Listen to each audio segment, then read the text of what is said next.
Welcome back to another episode of Rock Boys Football. We are not even 4 hours in to SEC Media Days kicking off, and we already have a crazy storyline to talk about. According to Greg McElroy on the Cuban Mac Show, a person in the know has claimed that Nick Saban could be making a return to the coaching ranks. Now, the immediate thought that I had was, all right, well, what would it look like? And more importantly, where would it be? Now, before we get into that conversation, I want to be very, very clear that this is not me coming out and reporting this news. I am the last person on the planet that would know the next move of Nick Saban. Now, I'm sure Nick Saban's probably going to come out and say something along the lines of, I'm happy with what I'm doing right now.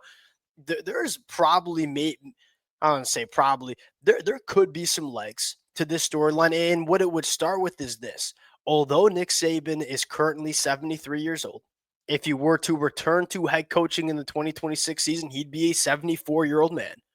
This is the youngest 74-year-old that I know on the planet. I got grandparents around Nick Saban's age, and I'm saying this: it ain't just the hair dye.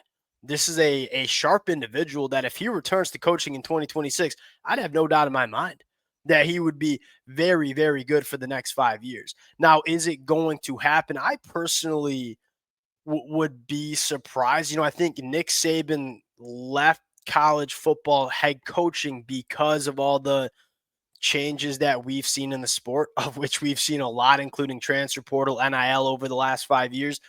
It's not like that stuff has magically gone away, and it's not like that stuff has magically gotten a little bit more clear.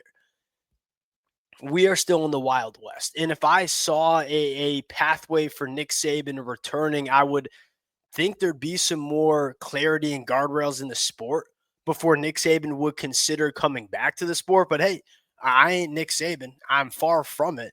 I think the fun conversation is, all right, if Nick Saban does decide to come back to head coaching at the collegiate ranks, where would it be and what would it look like? And I think you have to start with this. Look, it would need to be a perfect situation. I don't think Nick Saban would come back to the collegiate ranks and take over a program that he did not think he could win the way he won at Alabama. Now, that might be the first conversation. Hey, would he return to Alabama? In my personal opinion, I think that have a lot to do with what it looks like under Kalen DeBoer in 2025. I personally think Kalen DeBoer is a very good football coach, has gotten it done on the recruiting trail. If Kalen DeBoer can show that he's starting to win at Alabama, similar to how Nick Saban was winning at Alabama, I would be surprised if Alabama decided to bring back Nick Saban and lose a really good head coach in Kalen DeBoer, who very well could be there for the next 20 years. You look at Nick Saban, he'd probably, if he were to come back, it'd probably only be for 5 years at the most. I would be stunned if he coaches into his 80s, although I ain't putting nothing past the GOAT, but I'd be stunned. And so if you're Alabama, yeah, would you take another 5 years of Nick Saban? I think a lot of Alabama fans be shaking their head. Would that be the smart move if Kalen DeBoer shows you that he's figuring it out at Alabama? Because that's a coach that could be there for the next 20 years if he figures it out. I think the most obvious one here is LSU. We all know, we talk about, hey, it'd have to be a good situation. Hey, if Nick Saban were to come back to head coaching, it'd have to be a situation where he believes that he can win at the highest level. Well, gosh darn it. I look at LSU and say, we all know what LSU looks like when it's being maximized. And obviously, Nick Saban knows this program very well, too. And I think this has a lot to do with Brian Kelly. Like, look, if Brian Kelly, who I think has certainly a top 10 roster in the sport, maybe even top 5 roster in the sport. Look, if Brian Kelly goes out there in 2025 and underperforms, I think LSU could be looking for a new coach regardless of Nick Saban coming back. But if there's buzz around Nick Saban having interest in the LSU head coaching job and Brian Kelly doesn't make the college football playoffs this year, I think LSU would pounce on the idea of having Nick Saban kind of get this program back to where it belongs over the next 5 years. And here's another, at least in my opinion, advantage of bringing in Nick Saban if you're LSU. You can have him for 5 years, but when he's going to be on his way out, I promise you he's going to be leaving that program in a dang good spot. he'd probably help you transition to another very successful head coach as well. I'm thinking about other big programs that could be looking for new head coaches here. I mean, I think you got to go to Florida. Now, I am optimistic about Billy Napier in Florida going into the year. I think they have a very good roster that can make a run at the college football playoffs. But look, if they don't, I think you ask a lot of Florida fans and say, hey, we're probably ready to move on from Billy Napier if you underperform in 2025. Look, the way I look at Florida, Billy Napier, if you can't win at a high level with the roster you have going into 2025, are you ever going to win at Florida? It's probably the question a lot of Florida Gator fans would be asking. And I look at what Florida can be and what Florida has been under the right leadership. It's elite. It has the potential to be one of the most dominant programs, if not the most dominant program in the country. That's another situation where Nick Saban looks at Florida. Nick Saban knows Florida plenty well. Say, hey, that's a spot where I would energize a lot of the boosters.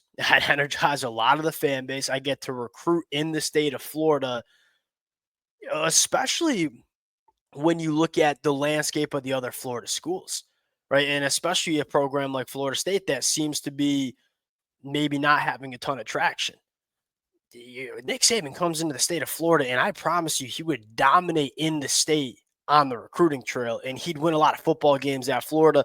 Again, I think it has a lot to do with, I don't think a lot of these programs, if Billy Napier takes Florida to the playoffs and kind of shows, hey, he has this program going in the right direction. Same thing for Brian Kelly. Same thing for Kalen DeBoer.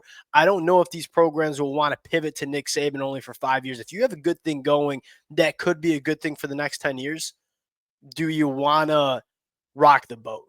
But the chances of LSU and Florida and Alabama, I think you could throw in Oklahoma here as well, like another SEC program. All of these programs succeeding in 2026 or 2025, it's mathematics. I'm much of a math guy, but it's statistically very unlikely. If you ask me the odds of one of LSU, Oklahoma, Florida looking for Auburn, if we're looking for a new head ball coach, I'm guessing one of those programs is going to be in that situation. Then it would make a lot of sense for one of those programs to go after a coach like Nick Saban. Now, going outside of the SEC, we talked about LSU, we talked about Alabama, we talked about Florida, we talked about Auburn. Outside of the SEC, where would Nick Saban be most likely to go? I think you could probably talk about Michigan up there with Sharon Moore. Again, I think Michigan likes Sharon Moore. I think if you start winning some football games with Bryce Underwood, you're probably going to continue that with Sharon Moore. If USC fans are tapped into this one, I would like to hear the thoughts about USC. And I guess what it comes down to is, look, I think Lincoln Riley has figured a lot of things out over the last 8 months, right? Especially off the football field, talent acquisition, recruiting the state.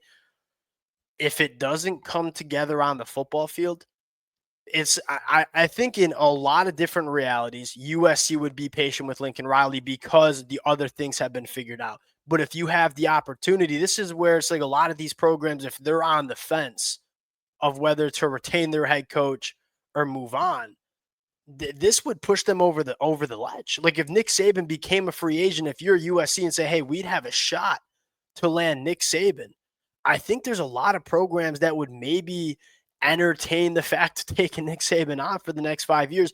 A team like USC, I think, would potentially make a lot of sense as well. And we all know, similar to how we talked about Florida and similar to how we talked about LSU, the ceiling for USC as a program, if you can get things firing on all cylinders, is about as high as anybody in the country. I think we're seeing that from USC on the recruiting trail over the last couple of months. There are some potential landing spots. Now, it starts with this. Is Nick Saban willing to come back to coaching? I am not sold on that idea. But if he is willing, there will be some programs that are in a tricky situation in December where they're trying to make some big boy decisions. Hey, should we keep Billy Napier? Should we keep Lincoln Riley? Should we keep a guy like Hugh Freeze? Or should we move on? And a lot of those decisions are predicated on, do we think there's another candidate out there that it would be an upgrade? Well, guess what? Nick Saban would be an upgrade from anybody in the country. So if there are programs that are on the edge and Nick Saban is in fact looking for a new spot, I think you're going to see some of that. Certainly, programs would be willing to go entertain that idea with Nick Saban. We will see how it plays out. Again, I think it's worth talking about. I ain't trying to get out here and be all clickbaity, but when I saw that pop up in my time, like this would change the landscape. Excuse me, this would change the landscape of the sport if Nick Saban decides to come back to coaching. We'll see if it happens. We'll certainly see where it goes. We'll pause it there. Appreciate you guys rocking with it. If y'all do enjoy the content, consider subscribing to the channel, and we'll talk to y'all later. Peace.